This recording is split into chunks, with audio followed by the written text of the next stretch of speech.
Gary Ridgway, also known as the Green River Killer, is one of the most notorious serial killers in American history. Born on February 18, 1949, in Salt Lake City, Utah, Ridgway's early life showed signs of a troubled and turbulent upbringing. As a child, Ridgway endured a difficult relationship with his domineering mother and claimed to have witnessed disturbing behavior between his parents.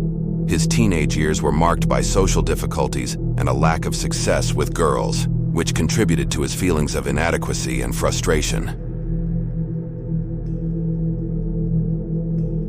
In 1982, the bodies of numerous young women began to appear in and around the Green River in Washington state.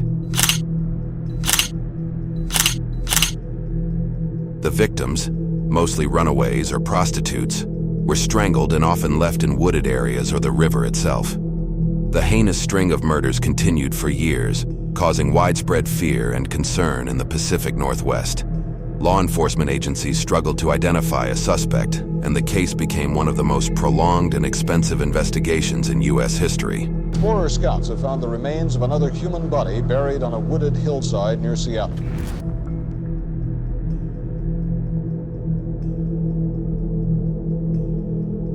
Ridgway worked as a truck painter and was married at the time, maintaining a facade of normalcy. He was not initially on the authorities' radar. Ridgway's killing spree persisted for nearly 2 decades, during which he continued to evade capture. His meticulous efforts to avoid detection, including dumping bodies in remote areas, lack of eyewitnesses, and a transient lifestyle, made it challenging for law enforcement to link the murders to a single perpetrator.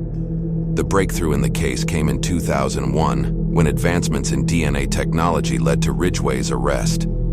He was apprehended based on DNA evidence found at the crime scenes, finally bringing an end to the exhaustive manhunt for the Green River Killer.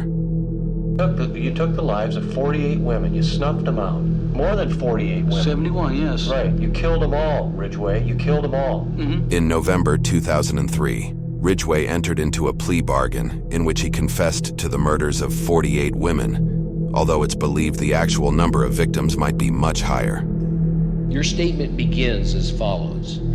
I killed the 48 women listed in the state's second amended information. I killed so many women, I have a hard time keeping them straight. I picked prostitutes as my victims because I thought I could kill as many of them as I wanted without getting caught. Is that true? Yes. And Mr. Ridgway, is it your desire to plead guilty to the 48 charges of aggravated murder in the first degree because you believe that you are guilty of each of those offenses? Yes.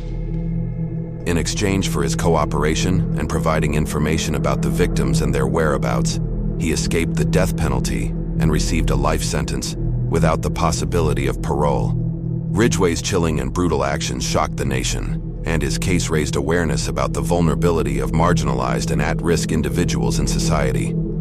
His reign of terror and the extensive investigation that led to his capture remain a significant chapter in the annals of criminal history. Gary Ridgway is currently serving his sentence at the Washington State Penitentiary in Walla Walla, Washington.